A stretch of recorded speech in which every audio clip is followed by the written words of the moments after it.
Hello साथियों, आप सभी का स्वागत है आपके अपने YouTube channel MKS teaching point में। बात करेंगे 69,000 शिक्षक भर्ती के परिपेक्ष में।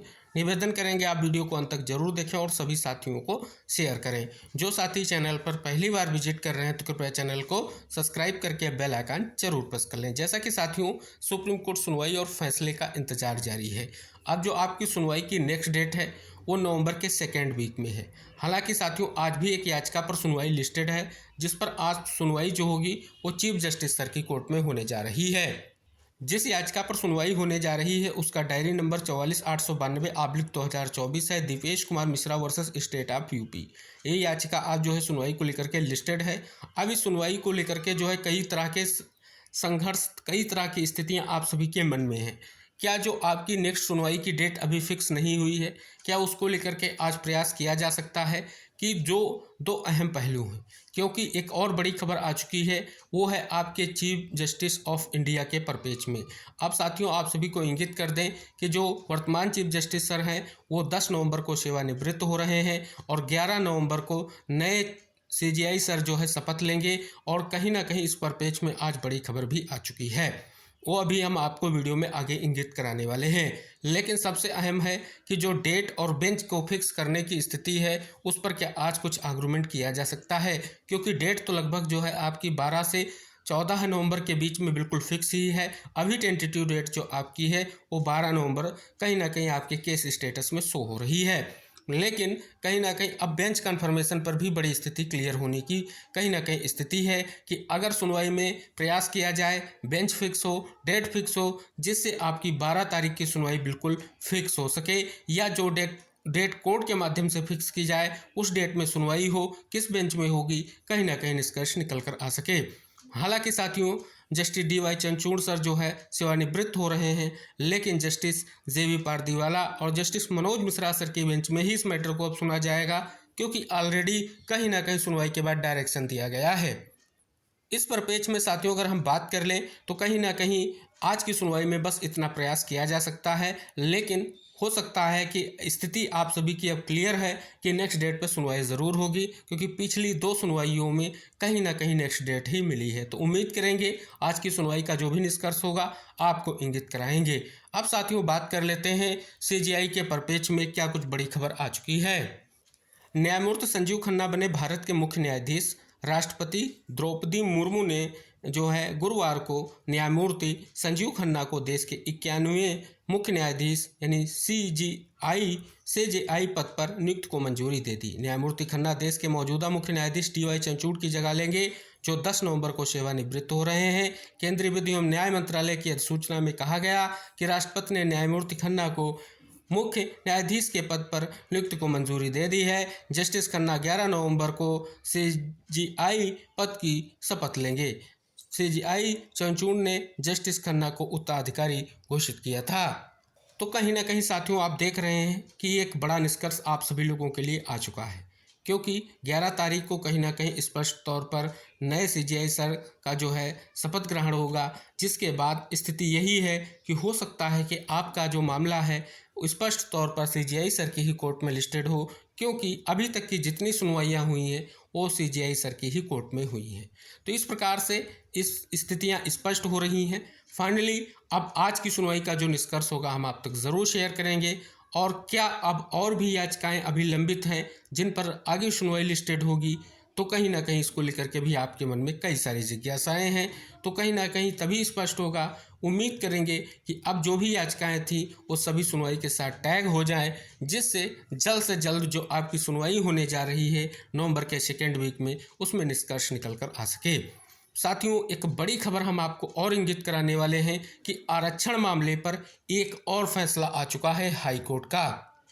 आरक्षित वर्ग के प्रतिभावान अभ्यर्थियों को चॉइस के अनुरूप दे पदस्थापना। हाईकोर्ट मध्य प्रदेश हाईकोर्ट ने एक अहम आदेश में कहा कि आरक्षित वर्ग यानी SC, ST, OBC, EWS के प्रतिभावान अभ्यर्थियों को उनकी पहली चॉइस के अनुरूप ट्राइबल स्कूल से शिक्षा विभाग द्वारा संचालित स्कूलों में वरीयता क्रम में पदस्थापना दे। जस्टिस संजीव सचदेवा व जस्टिस विनय सराफ की युगल पीठ ने मामले में स्कूल शिक्षा विभाग के प्रमुख सचिव व आयुक्त लोक शिक्षण को पूरी प्रक्रिया 30 दिन में पूरी करने के निर्देश दिए हैं। युगल पीठ ने मामले में टिप्पणी करते हुए कहा कि राज्य सरकार मेरिट को डीमेरिट नहीं बना सकती।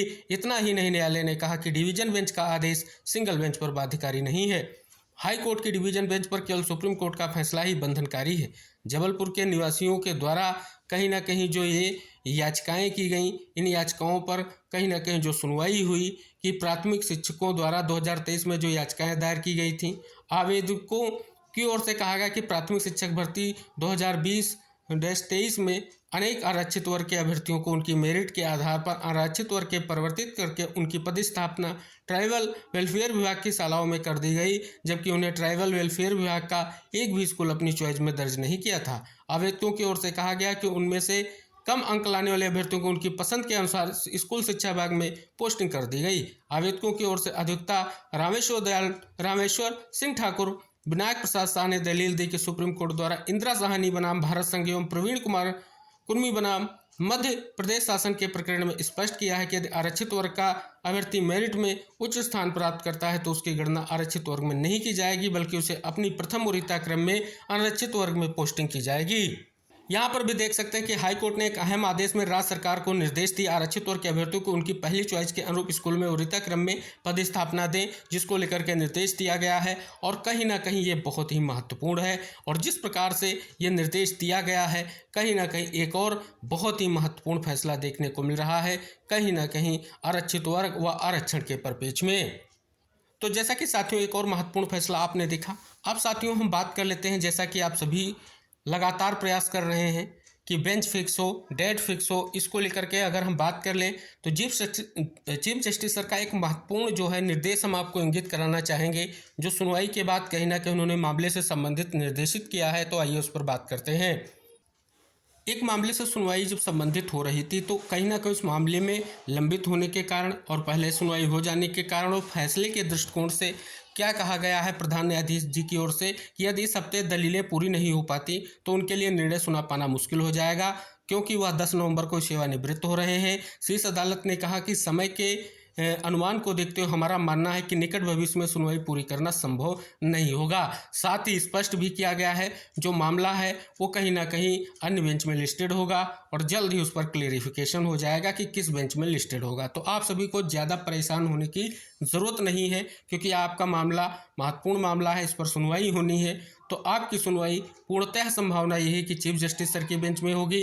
दूसरे ऑप्शन के तौर पर आप सभी को पता है जस्टिस जेबी पार्तीवाला और जस्टिस मनोज मिश्रा सर की जो खंडपीठ है जिस भी बेंच में बैठेगी उसी बेंच में आप सभी का केस लिस्टेड होगा। इसके अलावा किसी अन्य बेंच में मामले की सुनवाई की स्थिति नहीं क्लियर हो रही है। अब साथियों बात कर लेते हैं बीएड फैसले को लेकर के। जैसा कि आप सभी को इंगित करा दें, छत्तीसगढ़ के बीएड फैसले को बार बार आपको कहीं ना कहीं अवगत कराया जा रहा है, और उसके बाद जो अभी हाल ही में पंजाब की ईटीटी भर्ती को लेकर के जो अभी एक याचिका को डिसमिस किया गया है कोर्ट के माध्यम से, जिसमें विशेष तौर पर चयन की प्रक्रिया पूरी नहीं हो पाई थी, तो अब बीएड अभ्यर्थियों को मौका नहीं मिलेगा भर्ती में, क्योंकि जो है 11 अगस्त 2023 के बाद कोई भी बीएड अभ्यर्थी की नियुक्ति नहीं हो सकती है। तो उस फैसले को बेहाब बनाकर स्पष्ट किया जा रहा है कि 69,000 शिक्षक भर्ती में फिर बीएड अभ्यर्थियों को क्यों सम्मिलित किया जा रहा है। तो कहीं ना कहीं आप सभी को इंगित करा दें, ना तो अभी नई चयन सूची जारी कर दी गई है क्योंकि उसको सुप्रीम कोर्ट ने स्थगित कर दिया है। तो कहीं ना कहीं जब नई चयन सूची जारी की जाएगी तब इन पहलुओं पर अध्ययन किया जाएगा कि किस प्रकार किस फैसले को लागू करना है। अभी जितने भी हमारे बीएड योग्यताधारी हैं वो कहीं ना कहीं ये प्रयास करें, जो फैसला कोर्ट का आना है, जिन पहलुओं को लेकर के हाईकोर्ट डबल बेंच के फैसले को चैलेंज किया गया है उन पर आपका कहीं ना कहीं सीधा फोकस होना चाहिए, जिससे इसका निष्कर्ष निकल कर आ सके। अब बात कर लेते हैं उत्तर कुंजी प्रकरण में। साथियों लगातार आप देखेंगे हाईकोर्ट में सुनवाई हो रही है कंटेम्प्ट याचिकाओं पर और आदेश आ रहे हैं। आदेश में जो है हलफनामा दाखिल किया जा रहा है, सख्त आदेश दिए जा रहे हैं, लेकिन फाइनली वो कहीं ना कहीं इंतजार इसी का कर रहे हैं कि उनकी नियुक्ति कब होगी, क्योंकि जो भी अभ्यर्थी कोर्ट की शरण में जा रहे हैं उनको 1 अंक प्रदान कर दिया जा रहा है, लेकिन नियुक्ति नहीं मिल पा रही है। तो कारण वही है कि अब सुप्रीम कोर्ट फैसले का इंतजार है और निष्कर्ष को लेकर के स्थितियां जो हैं आप सभी के सामने हैं। अब बात कर लेते हैं क्या शिक्षा मित्रों के माध्यम से जो किया जा रहा प्रयास है उसका सीधा सा निष्कर्ष जल्द देखने को मिलेगा। तो कहीं ना कहीं स्पष्ट तौर पर उनके पक्ष को सुना जाएगा, क्योंकि अब इस स्टेज पर केस पहुंच चुका है जब फाइनल रूप से सभी मुद्दों का निस्तारण हो जाएगा। और कहीं ना कहीं यही उम्मीद है कि अब भर्ती के समस्त मुद्दों का निस्तारण हो, जिससे बाद में किसी भी कारण से भर्ती ना फंसे और भर्ती की प्रक्रिया पूर्ण हो सके। और अन्य जो महत्वपूर्ण चीज़ें आपकी भर्ती से संबंधित हैं, पहला सबसे अहम प्रश्न यही है कि आपकी सुनवाई जो डेट फिक्स हुई है, सुनवाई को लेकर के स्थिति क्लियर हो और कहीं ना कहीं आप सभी की नियुक्ति को लेकर के जो स्थितियां हैं, प्रयास हैं, उनका कहीं ना कहीं निष्कर्ष निकल कर आ सके। तो यही साथियों कुछ बड़ी खबरें थी आपकी 69,000 शिक्षक भर्ती से संबंधित, तो हमने आप तक शेयर की हैं। आप सभी से उम्मीद रहेगी आप सभी साथियों तक शेयर करें। फाइनली आज की सुनवाई का जो निष्कर्ष होगा आप तक शेयर किया जाएगा। वीडियो को लाइक करें, वीडियो को शेयर करें, चैनल से जुड़े, बेल आइकन प्रेस करें। मिलते हैं नेक्स्ट अपडेट के साथ, तब तक के लिए बाय बाय, टेक केयर साथियों।